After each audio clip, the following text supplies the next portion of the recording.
As one of the older, more expensive teams in the NHL trying to maintain a window of contention, the Edmonton Oilers have difficult decisions on the horizon. Amongst them, what to do with the future of defenseman Mattias Ekholm on today's edition of Locked On Oilers.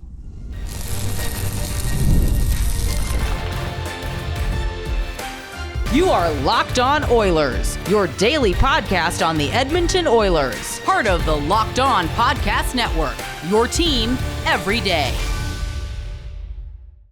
Hello, everyone, and welcome to this Thursday edition of Locked On Oilers. I am your host, Nick Zararis. I just wrapped up my third NHL season as a host on the Locked On Podcast Network, and I want to thank everyone that is making Locked On Oilers their first listen of the day. Locked On Oilers is a part of the Locked On Podcast Network, where we've got your team covered every day. And today's show is brought to you by our friends over at Game Time. Download the Game Time app, create an account, and use code LOCKEDONNHL for $20 off your first purchase. So on today's show, we're going to talk about what does Mattias Ekholm have left as a top pair NHL defenseman? Because I think everybody understands that at his age, the ceiling is going to continue to diminish over time, and the Oilers need to account for that. So in the beginning, our first segment, we're going to tackle why defensive defensemen are a little bit harder to project into the future.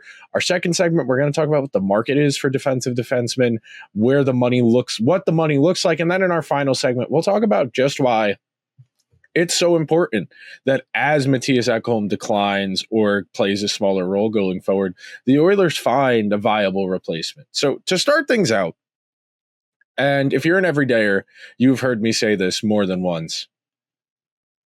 When you are putting together a team, you are more often than not better off trying to put together a team that creates more offense than it is elite at defense. And there are outliers, like in every realm of the world. There are going to be 8 feet tall people, even though there's only a handful of them. There are outliers. There are teams that manage to be successful through defense. But where the game is at, and where it's going, where we're so skill-based, we're so speed-based, you need to have a certain functionality within the confines of driving possession, of transition play, and then of meaningfully impacting offense. Gone are the days of the pylon defenseman who's mostly out there just to block shots and just to take up space. Sure, there are guys who fit that archetype who are lingering around, holdovers from either the last 5 to 10 years as that archetype has really faded in relevancy. But defensive defensemen are always going to have a harder time getting paid, and they are always going to have a harder time getting projected into the future because defense is not a positive value. We can't distill out defense to a number. Yes, we can evaluate how a player plays defensively based on some statistics, how the other team does per se when they're out there on the ice. You know, if a defenseman is out there for a lot of high danger chances against, we would say they struggle defending high danger chances. But we can't distill defense down into numbers like goals and assists that are very easy for everyone to understand. And goals and assists are an imperfect measurement. You know, they're a snapshot. They tell you specific instances. They don't tell you what the defense was doing. They don't tell you what the goalie was doing. They don't tell you the lead up to the play, because technically an empty net goal counts just the same as an OV one-timer from the top of the slot beating the goalie going left to right, even though those are very fundamentally different actions. So when it comes to these defense first guys, and there is value in this. And look, I don't think Ekholm is bad offensively. He's got a decent shot. He can give you 10 to 15 goals if everything shakes out right for him. But his bread and butter, what makes Ekholm a quality hockey player and an impactful hockey player, is his willingness to be the gopher for Evan Bouchard. If you're unfamiliar, that's an old head term. You know, I think the first time I heard it used was in Once Upon a Time in Hollywood, where Brad Pitt is telling DiCaprio, "Bro, I haven't been a stuntman in years. I'm your gopher," meaning I do a bunch of random miscellaneous things. Ekholm is out there to be Bouchard's gopher. He's there to go into the corners, to eat hits, to retrieve pucks, and get the puck to Evan Bouchard so Bouchard can use his puck skills, can use his hockey IQ to create transition plays and ultimately try and drive offense. And those numbers don't show up in the box score. In fact, if you don't subscribe to a premium service, whether it's a League One associated with a proprietary service, if you don't subscribe to one of the fan projects like I do, I subscribe to all three zones, you might have no idea what I'm talking about when it comes to zone entry statistics. There is an entire subset of statistics within the hockey culture that by and large, most people aren't given access to because they're behind a paywall and because they don't show up on a day-to-day basis. If you are watching game after game after game, there are a lot of innocuous plays over the course of a 60-minute regulation hockey game where pucks go in the corners, defenseman back skates, turns around, recovers, moves it to his partner. And that's 5, 6, 7 decisions that lead up to that. But those don't show up in the box score. So when we're talking about a guy like Ekholm, who undoubtedly has had a really solid NHL career, upper echelon for sure amongst his archetype of defensive defenseman, and the simple matter of the fact is he unlocked the Oilers getting to a higher level because he brought out the best in Evan Bouchard. And that's really one of the keys here to me. When we are talking about these older offense-first defensemen, generally, you can still manufacture offense out of them. You know, the Capitals can keep milking decent hockey out of John Carlson because he plays with Rasmus Sandin. The Penguins are very content, even though, you know, their plan ultimately didn't work. They didn't stay contenders. Acquiring Erik Karlsson and re-signing Kris Letang, the Penguins said, we know we're going to be bad defensively. We might as well triple down on offense. Now, look, I don't think the Penguins are a great comp because a lot of that team kind of fell apart around those guys, Letang, Karlsson, Crosby, and Malkin, of course. But I do think there is something to the idea that as you move further and further away from offensive production on the blue line, the harder it is to value what they bring to the table. Because how much is blocking shots worth? How much is killing penalties worth? And is penalty killing even a trait? Or are guys that are good at hockey put on the penalty kill because they're good at hockey? And look, I do think there are some traits that translate particularly well to the penalty kill that I would qualify someone as being a good penalty killer. But in regards to Ekholm and talking about the aging curve, and that was the subject of yesterday's show, talking about how Hyman, Nugent-Hopkins, Adam Henrique, Mattias Ekholm, how the Oilers prepare for that next wave. And I don't want to jump ahead of myself. We'll largely talk about that in the third segment of today's show. But when you are reaching your inflection point and you're mid-30s as a defensive defenseman, it goes one of two ways.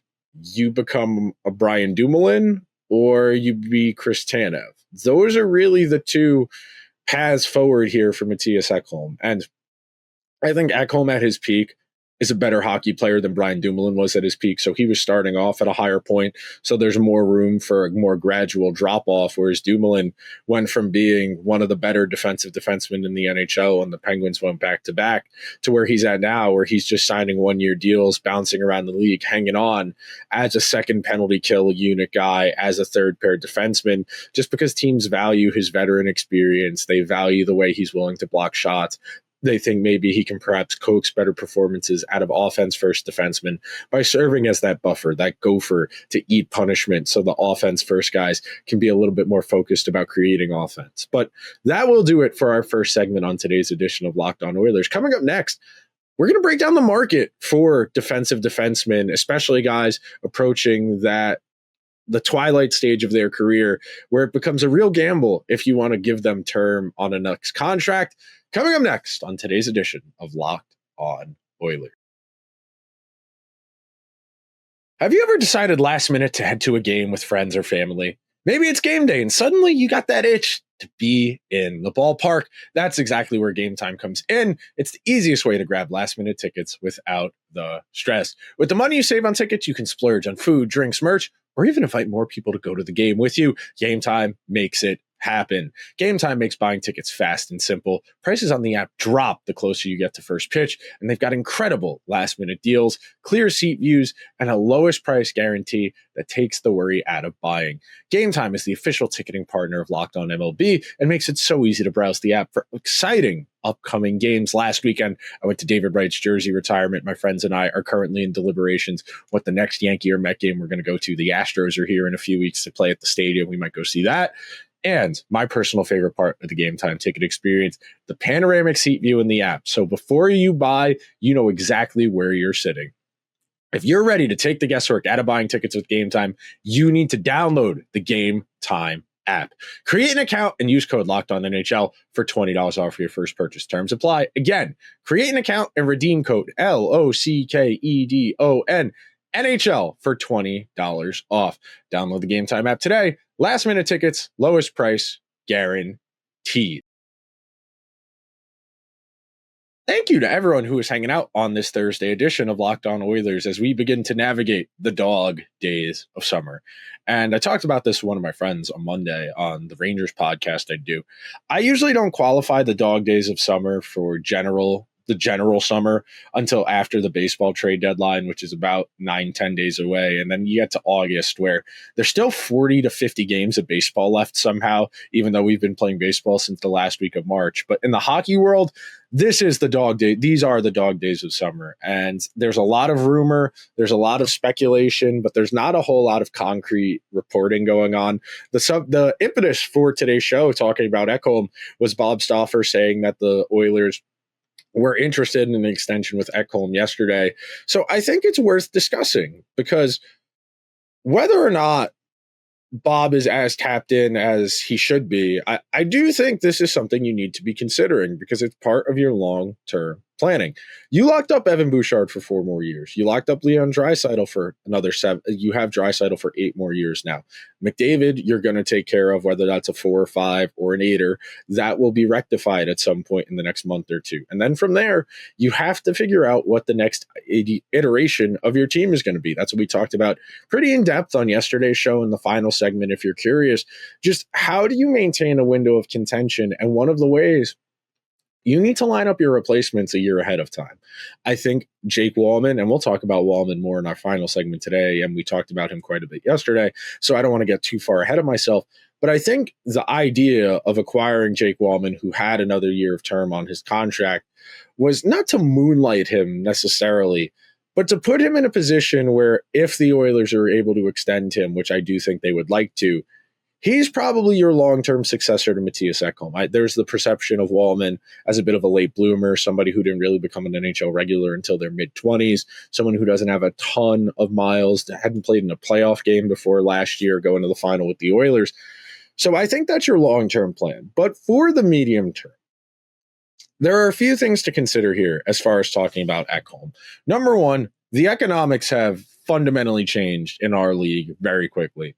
Ekholm's last deal he signed as a 31-year-old for $6.25 million in 2021.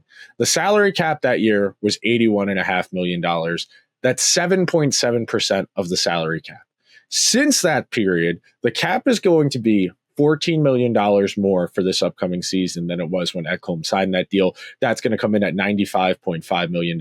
I think, and I've said this a ton over the last few weeks, I said this a lot in the lead up to Evan Bouchard getting his extension.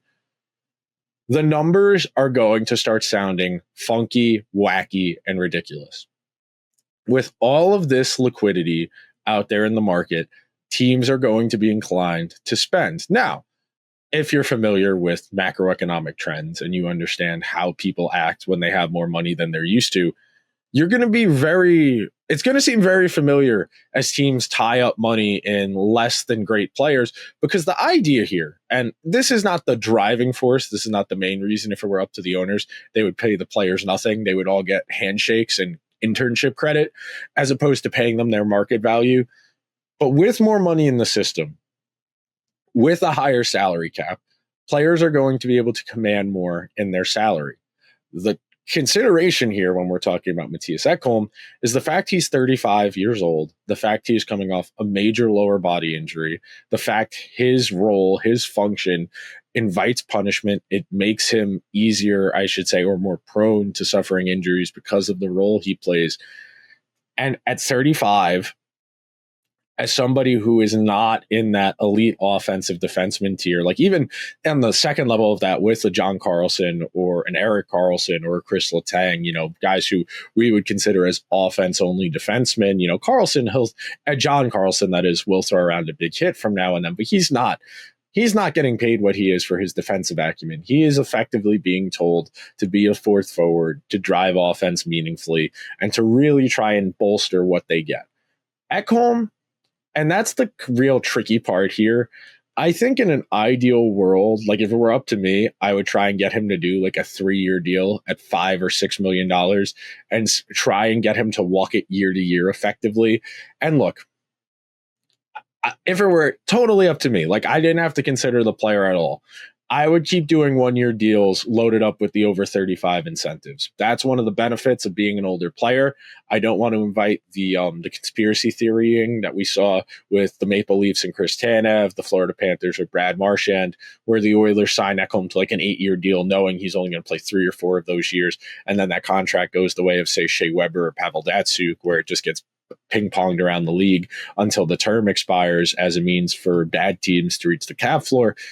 But the money here is tricky because with the cap $14 million higher than it was the last time he signed, I don't think you're going to be able to convince a guy who is still a decent NHL defenseman. And look, I think there's definitely some room for discussion about whether or not Ekholm is a first or second pair guy now. I assume he's going to start the year with Evan Bouchard. I think if the results are good, they are going to stick those two guys together and they're going to keep rolling with what's working and they'll figure out the rest, whether that's Wallman with Nurse, whether that's Kulak with Nurse, whatever it takes for Chris Knoblauch to come up with 2 different defensive pairs he feels good about. And then the third pair will be probably piecemealed together between Stetcher, Emberson, and then whichever Nurse or Kulak doesn't end up on the second pair. I think if the Oilers want to maximize Ekholm going forward, I think reducing his role ever so slightly, I think giving him a little bit more leeway offensively to try and maybe diminish the opportunities teams have to really pound on him in corners on retrievals, because that's where the mileage really accumulates on these defense first guys, especially when they're playing with guys who are offense first like a Bouchard. The expectation is Ekholm is out there to kind of eat it so Bouchard doesn't, because Bouchard's value is significantly higher because of the offense he brings.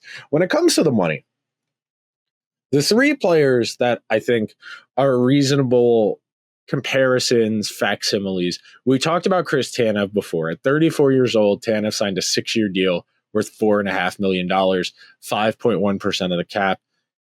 I don't think Chris Tanev is going to play till he's 40. He has so many miles on the treads. He is constantly injured. He's still a really useful hockey player. Like, I wish the Oilers had a Chris Tanev. I wish the Rangers had a Chris Tanev. The next one, Ryan McDonagh doesn't really work in the context of his contract, even though I think now McDonagh is more of a defense guy because of the role he's been assigned. But pre-COVID, Ryan McDonagh signed a 7-year, $6.45 million deal. As soon as he got to Tampa Bay when the Rangers traded him there, 8.3% of the cap, and McDonagh, more of a 40, 50-point guy as opposed to a 30, 40-point guy, a little bit more room there. And then Kris Letang, I don't think is particularly applicable money-wise. That was a 6-year deal at $6.1 million. He signed at 35 years old, and that was 7.4% of the cap, and he signed that deal 2 years ago. I think these are reasonable comps for where he might end up production-wise, Mattias Ekholm, where he might end up value-wise, but not in terms of dollar and cents. I think we are going to get a very radically different understanding of NHL economics over the next 12 months. I think McDavid is the domino that is going to put this in motion, and we're going to see. Because if Ekholm wants to be a team guy, the Oilers can keep running 1-and-1s where they give him a 1-year deal and huge incentives based on games played, based on performance, based on team performance, as a means of not hamstringing cap over an extended period of time to a player who is going to decline at some point. Like, Father Time is undefeated. Even Zdeno Chara eventually became an actively bad NHL defenseman at the end when he was a Capital. So that is something to keep in mind. We are going to take our second and final break on today's show. When we come back, we're going to tackle why that first pair lefty role is so important, why the Oilers need to have a long-term replacement in mind, even if they bring back Ekholm, and what I think ultimately ends up happening with Ekholm on today's edition of Locked On Oilers.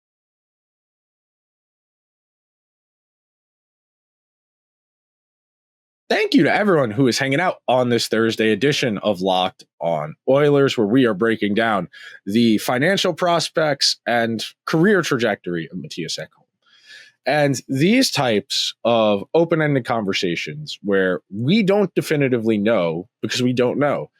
And I do think it's really important that you guys hear me say that there are things I don't know, because that's being accountable as a journalist, as a content creator, because I look at this as, what do we know for sure? We know he's in his mid-30s. We know his archetype defensive defensemen are very reliant on their mobility. As their mobility dissipates, they become less effective over time. And without offense to kind of offset losing the defensive value, it becomes tricky for these guys to age well. And look, at 35, you can make an argument Ekholm already has aged well. That based on being this good, at least prior to that injury he suffered, and then the Four Nations where he wasn't great, and the injury he suffered and coming back in the playoffs, he is still an upper echelon defensive defenseman. I don't think he's in the Forsling, Slavin tier of guys.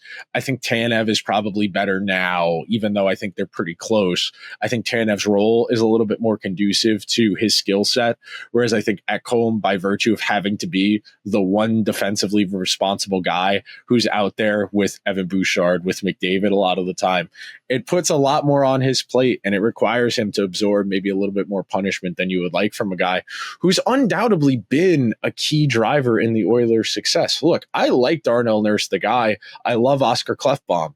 Neither of those guys was getting the production out of Evan Bouchard that Mattias Ekholm has over the last 3 years. There is a direct correlation in the unlocking of Evan Bouchard in acquiring Mattias Ekholm. In solidifying that first pair, a legitimate play-driving, game-controlling first pair has unlocked a level of playoff success the Oilers fundamentally did not have before Ekholm arrived.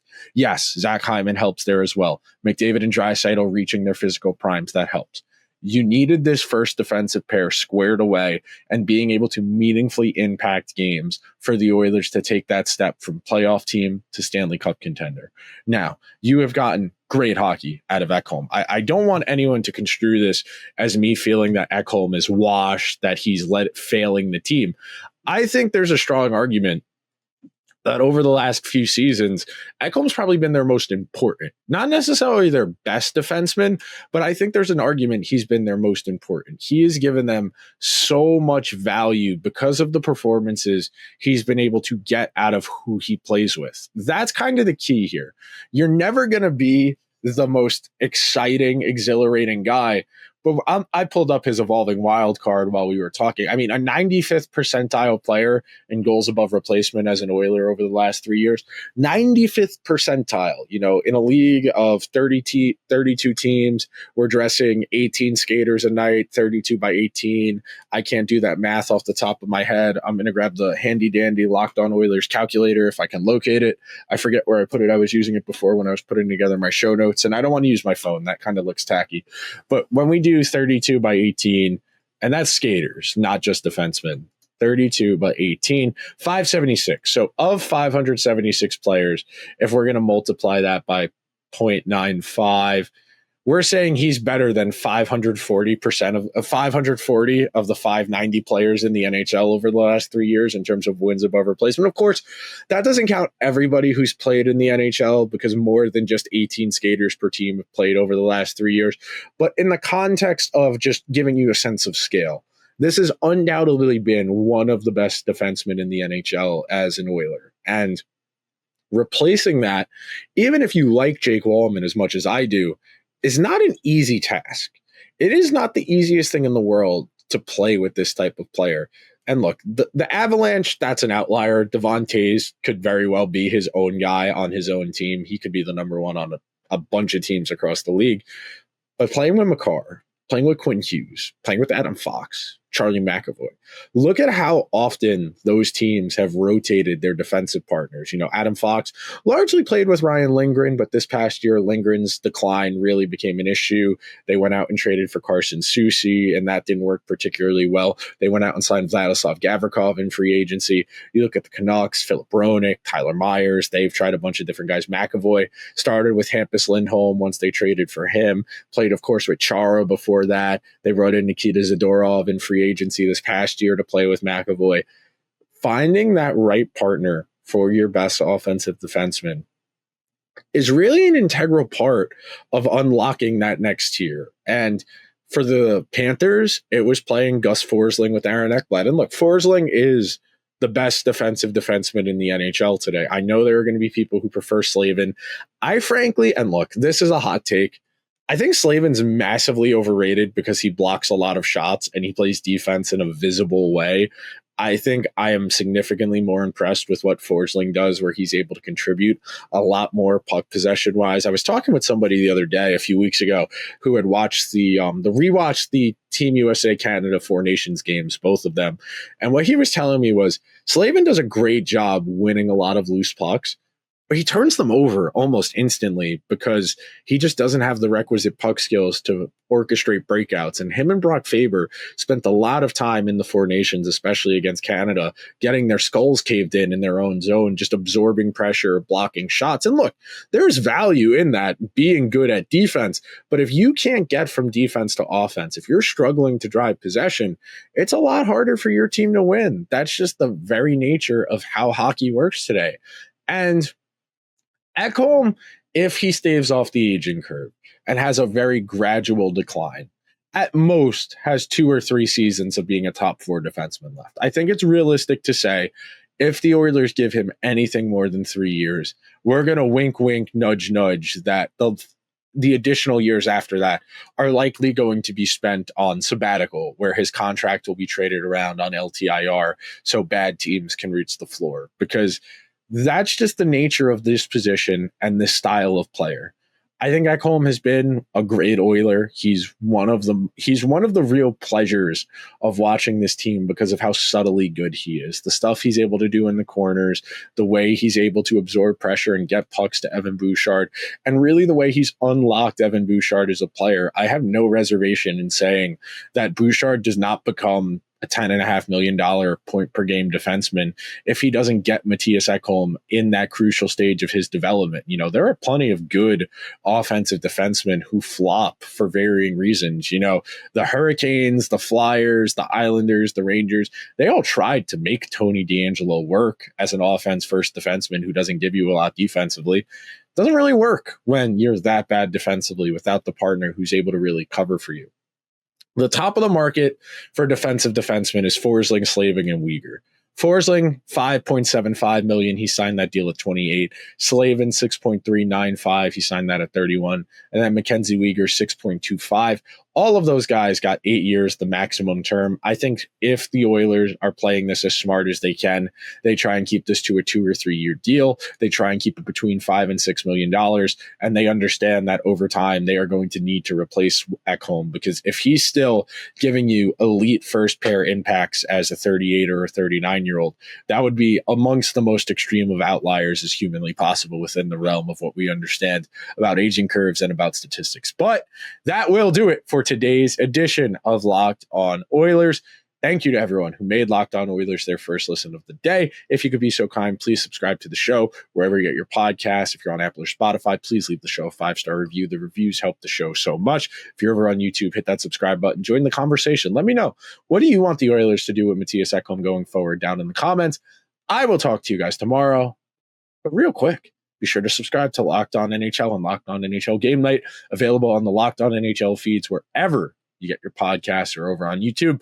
See you guys tomorrow. And until then, let's go Oilers.